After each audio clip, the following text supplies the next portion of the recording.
tienen en común tres niños asesinos, el pánico satánico, la magia y el show de Midnight Gospel de Netflix? A primera vista, nada. Pero si miramos más de cerca, descubrimos un hilo invisible que conecta todos esos elementos. El miedo. El miedo colectivo que fabrica monstruos. El miedo judicial que convierte la apariencia en sentencia. El miedo íntimo que amenaza con apagarnos por dentro. En 1993, en Arkansas, 3 adolescentes marginados fueron acusados de un crimen atroz. No había pruebas sólidas de nada, pero sí algo más poderoso: la sospecha social. En plena era del pánico satánico bastaba con vestir de negro, escuchar heavy metal y leer poesía oscura para convertirse en el culpable. Así nació el caso de los 3 de Memphis. Uno de ellos, llamado Damien Echols, pasó casi 20 años en el corredor de la muerte.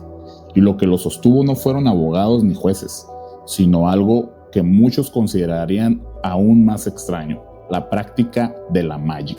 No hablo de varitas mágicas ni de escenarios de espectáculo. Hablo de rituales de respiración, de símbolos y de una disciplina espiritual que se convirtió en su salvavidas dentro de una celda. Pero esta no es una historia sobre el morbo de un crimen ni sobre el sensacionalismo de un juicio. Es una historia sobre cómo el miedo colectivo puede, en efecto, destruir vidas, y sobre cómo en medio de esa oscuridad alguien encontró una forma de sostener la suya. Bienvenido a otro episodio en The Cosmic Wanderers. Yo soy Omar Negrete, mejor conocido como Sujeto N, y hoy vamos a explorar la magia. No como fantasía, sino como supervivencia. Vamos a hablar de cómo se fabrica un enemigo en el imaginario colectivo, de cómo la estética se convierte en condena y de cómo el ritual puede ser un acto de resistencia. Y poco a poco iremos llegando a una conclusión sorprendente: que la magia, entendida de esta manera, no es un escape de la realidad, sino una manera de evitarla con otro tipo de fuerza. El miedo fabrica demonios. La historia del pánico satánico no empezó con los 3 de Memphis. Ya desde los años 80 en Estados Unidos había una sensación de que algo oscuro estaba infiltrándose en la cultura. Programas de televisión, noticieros y hasta líderes religiosos hablaban de rituales ocultos, de sectas que secuestraban niños y de discos que escondían mensajes satánicos si los tocaban al revés. Bastaba jugar Dungeons and Dragons o tener pósters de metal para convertirse en sospechoso. En ese clima, la imaginación colectiva hizo el resto. El miedo necesita símbolos, necesita enemigos visibles para encarnar lo invisible. Y así la ropa negra se volvió evidencia, el pelo largo se volvió amenaza y el gusto por lo extraño se volvió prueba de brujería. Lo curioso es que el miedo no se alimentaba de hechos comprobados, sino de relatos repetidos una y otra vez hasta volverse verdad. Escuelas acusaban a profesores de formar parte de rituales inexistentes. Familias señalaban a vecinos por escuchar rock y cada rumor encendía un poco más la hoguera. Ese es el poder del pánico moral. No necesita certeza, solo necesita una chispa que incendie la imaginación. Y el resultado es un enemigo creado a la medida de nuestros temores. Los 3 de Memphis fueron atrapados en esa red, no porque hubiera evidencia que los apuntara, sino porque encajaban en la narrativa que la sociedad ya había construido. Jóvenes con gustos oscuros, rebeldes y distintos. En otras palabras, perfectos culpables para una época que necesitaba demonios. Y aquí está la ironía.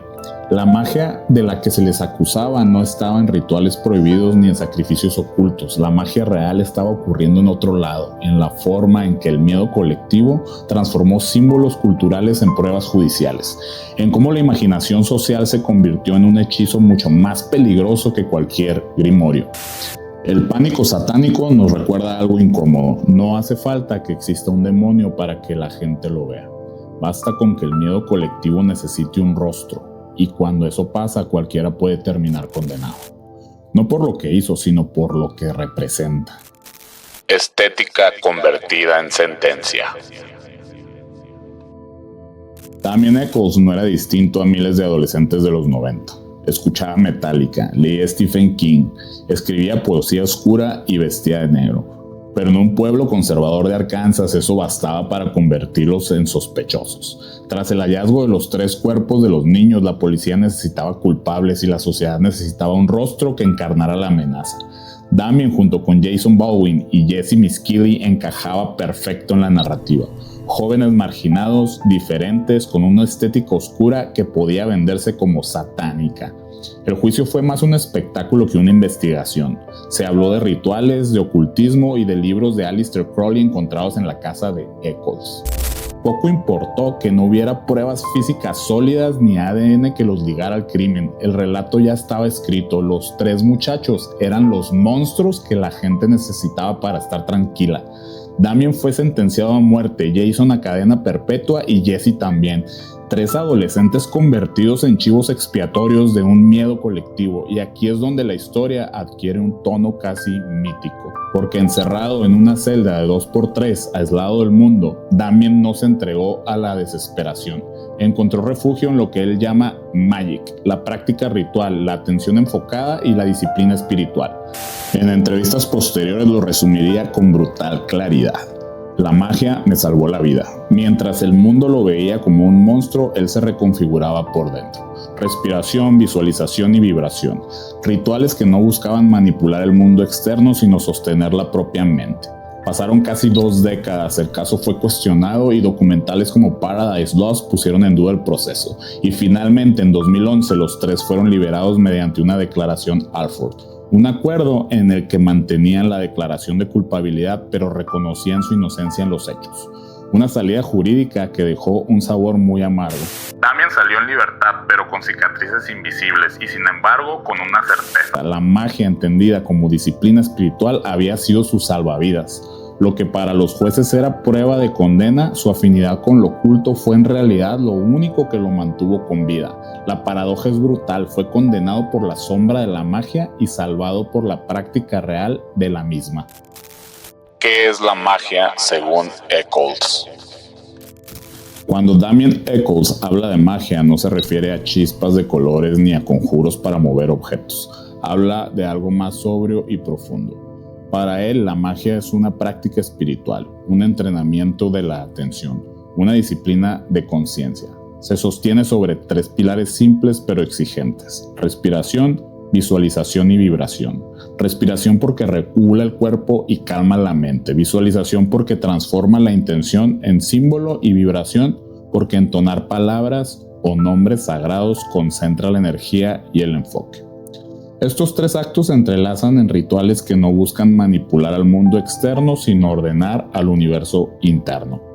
En prisión, estos rituales fueron sus salvavidas. Cada día repetía secuencias como el Middle Pillar o Pilar del Medio, donde se imaginan columnas de luz recorriendo el cuerpo conectando cielo y tierra. No era escapismo, era construir un eje invisible que lo mantuviera en pie mientras todo alrededor se derrumbaba. Eccles insiste en que la magia no es un pasaporte a otra realidad. No es huida, es presencia. No es fantasía, es disciplina.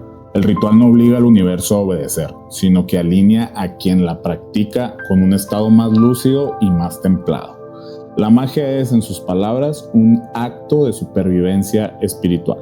Muchos lo ven como superstición, pero su invitación no es a creer ciegamente, sino a experimentar. Si cambia tu percepción, si te da más claridad y propósito, entonces funciona. Si no, descártalo.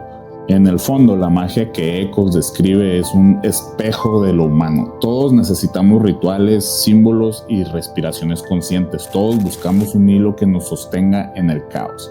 Y esa es la paradoja. Fue acusado de practicar magia oscura, pero lo que realmente hacía era aprender a gobernar su mente. Fue condenado por estética y sobrevivió por disciplina. Al final, la magia no lo convirtió en alguien distinto, lo ayudó a seguir siendo él mismo, incluso en la oscuridad más absoluta. Midnight Gospel.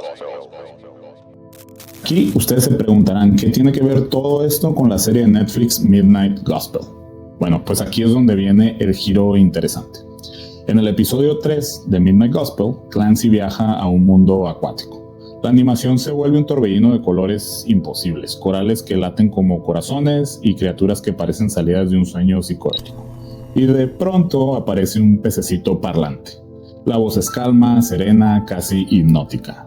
No grita, no discute, habla de rituales, de respiraciones, de cómo la práctica de la magia puede sostener a alguien incluso en el encierro más absoluto. Así es, amigos, justo como se lo están imaginando.